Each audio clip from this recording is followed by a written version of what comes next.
Get to see how the World Bank lends money, which countries, amounts due, and more. A fully automated start-to-end multi-platform process using the real-time, real data from the World Bank Group, including data extraction, transformation, storing in relational databases, querying and visualizing in beautiful interactive dashboards, featuring tools like Python, MySQL, Microsoft SQL Server, Tableau, Power BI, and Excel. This is my website. Here you can find this and other amazing projects I developed. Link is in the description. Here is the page for today's project, with its description and the embedded Tableau dashboard that you can interact with. Also, there will be a link to my GitHub, where you will find all the files for this project, and a link to Tableau Public, where you can find the Tableau dashboard and interact with it. In this webpage arrives every month updated data about the loans and guarantees of the International Bank for Reconstruction and Development. We can get the data either from a CSV file or a JSON file, or from the API. Here we have an overview of the data, including the last updated date, periodicity, range column, language, rows, and columns. We also have the column details, a description of every column, and the data itself. Now, the objective with this data is to store it in a database and visualize it in beautiful dashboards that update every month, all done automatically. So, here is the plan. I will write a Python script for the ETL process and part of the automation. I need to extract the data from the CSV file or the API, transform it for compatibility with the database, and load it into said database that will be created in MySQL or Microsoft SQL Server. I will query the data to get insights and help with dashboard verification. Then import the data into either Tableau, Power BI, or Excel for the elaboration of the final product, the interactive dashboards. Let's take a look at the final product, the dashboards. I made pretty much the same in Tableau, Power BI, and Excel. Here's the Tableau one. There are 3 dashboards: loans, countries, and details. Here we have the title band with the navigation menu and the end of period date of the data. Below there is the filters or slicers band. Let's see the all-time data from 1947 to 2024 for all regions in all countries of all loan statuses and types. This is a visualization of the KPIs for comparison with each other. You can see how much of the commitment has been cancelled, how much disbursed and undisbursed, and the repaid and due amounts. Below it we see that there are a total of 7,025 different projects that have received loans. 37.5% of the disbursed amount is still due. Loans have an initial commitment of $98 million on average and are given a 6% interest rate on average, not counting loans with more than one interest rate. In this line chart we see the loans approved each year with the green line as the running total. A high number of loans were approved between 1985 and 96, with a peak of 284 in 1994. This year only 85 have been approved so far. Here's a breakdown of the loan statuses: finished and ongoing, how many loans are in each individual status, and here by type in a donut chart. Moving on to the countries dashboard, where we find the same KPIs and a map visualizing how many loans each country has received, having Indonesia, Brazil, China, India, and Mexico as the top 5.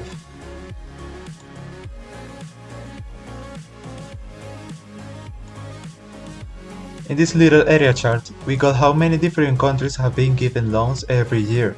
This is useful for keeping diversity. And this stacked bar chart tells us how much has been disbursed to each region in the total length of the bar, with how much of it has been repaid and is still due. You can also drill down to see by country. For example, Ecuador has received $8 billion, of which has repaid 2.5 and still owes 5.5 billion, which is 69%. Finally, in the details dashboard, there are 3 tables with data around the current date. The one on top shows the most recent approved loans up to 3 months, with the most recent being one to Ecuador of $700 million. On the left, the most recent disbursements.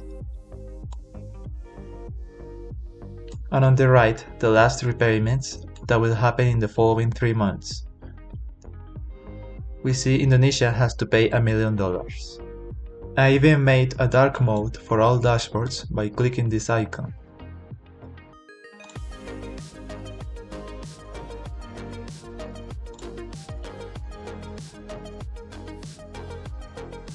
So, let's see what are some interesting insights we can find.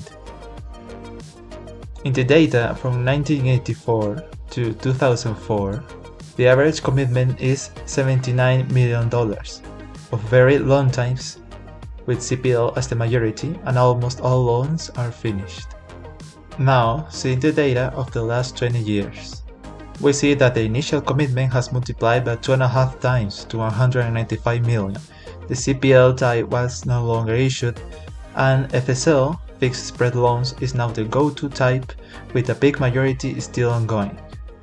Also, this spike in loans in 2009, likely due to the financial crisis. Now, the last 20 years for Latin America and Caribbean, which is where the most money has gone to. Brazil received around double the loans than other countries. The Caribbean barely received any loans. Venezuela and Cuba didn't receive any. Ecuador pretty much hasn't repaid any amount, owing 99%. This can be studied further.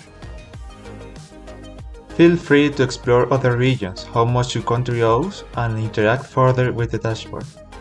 Here are the dashboards but in Power BI, which are almost the same, just the KPIs are in a funnel instead of a bar chart. The map has bubbles instead of area and some layout and aesthetic changes. A dark mode toggle is also present.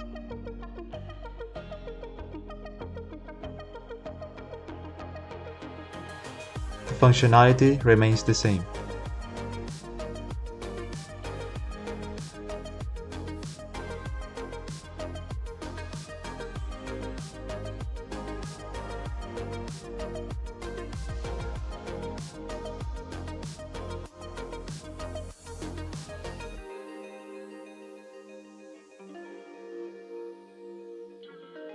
Same for Excel, where even though it is not a specialized software for dashboards, I managed to replicate it, with a major difference in the filters layout and some limitation in aesthetics.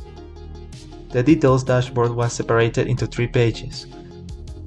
I used indexed and matched functions to retrieve accurate data. Also has its respective dark mode.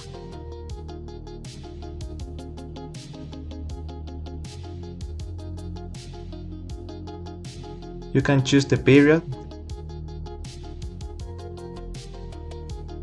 the region, and drill down by right-clicking.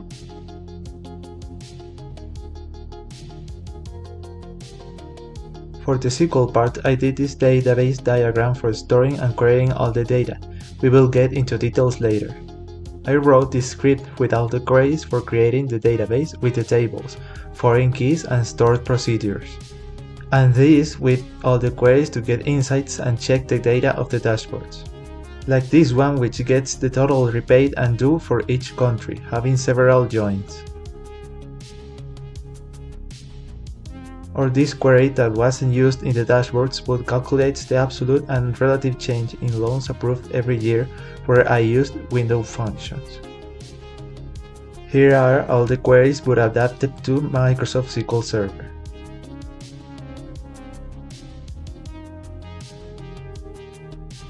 Tableau, Power BI and Excel get the data from these databases, and these databases receive the data from Python. I wrote this script for the ETL process. So these are the packages, this is the function with documentation, gets the data from a CSV file or the API and transforms it according to its destination. The parameters for the function and execution, connect to the database, run some queries, insert the data, and check if it's there. Why multiple platforms? Different platforms were used in order to test my skills for using multiple tools and get the same output. Get really comfortable doing things that might be easy on a platform but not so much on another, while simultaneously taking each platform to its full potential. Now let's take a look at the details of how everything works.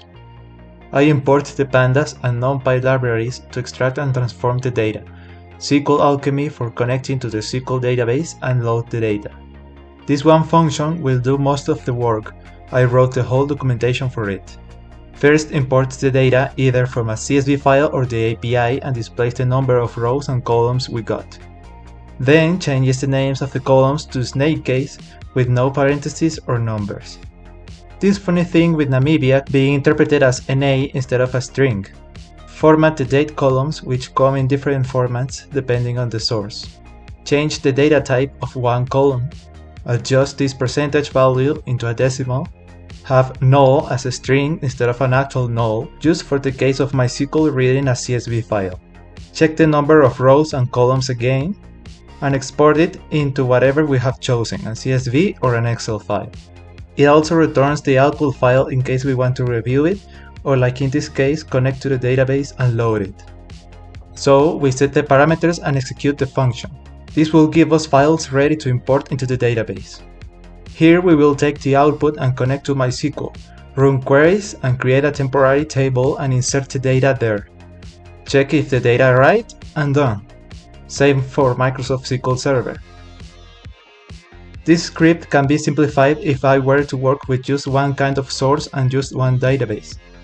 The connection can be included in the function and not use a temporary table, but this is important to mitigate errors or facilitate maintenance. This script is meant to run locally, since that is where the database is, but is easily modifiable for cloud servers. The automation is done with Task Scheduler on Windows, just setting it to run every month. I made this database diagram in my SQL Workbench, indicating every column, data type, and relationships. The purpose of the database is mainly for storage, integrity, and source for the dashboards. This import data table is an intermediate step between Python and the database to ensure no errors occur and facilitate maintenance. I followed the normalization levels, so the whole database should be in 5th normal form. With that, I wrote and gathered all the MySQL queries in this script for the creation of the database. The tables, columns, data types, primary keys, composite keys, foreign keys, the intermediary table, and the store procedure for inserting the data from the intermediary table to the main database, and update the rows if necessary. This script has organized 25 queries for getting insights, featuring subqueries, common table expressions or CTEs, window functions, case statements, if functions, aggregate functions, and multiple joins. You can easily add filters to them in a where clause. I adapted each query in Microsoft SQL Server Management Studio using its respective syntax, like not exists instead of ignore, different syntax for joining tables of composite keys, having to cast as float when performing divisions, and other small differences. I connect Excel to my SQL database and get each table in a sheet, use Power Query to filter the data, and set the relationships. Then I use pivot tables for the data for each chart and pivot chart. Make the layout for the dashboards, set the slicers and this scroll bar, which is tricky to create. Custom level positioning, and beautify everything with the color scheme of the World Bank. I used index and match functions to get the correct data for these tables and filter them accordingly. Duplicate all the sheets and make them dark. Similar process with Power BI. Connect to the MySQL database, filter in Power Query, and set the data model. Lay out the dashboards, set the filters and this clear all button, and work on the aesthetics, as well as dark mode. I used lots of measures, parameters, groups, and hierarchies. Finally, in Tableau Public, since it's a free version, I had to use CSV files instead of connecting directly to the database. With that, I filtered the data and set the relationships. Create each chart, number, and table.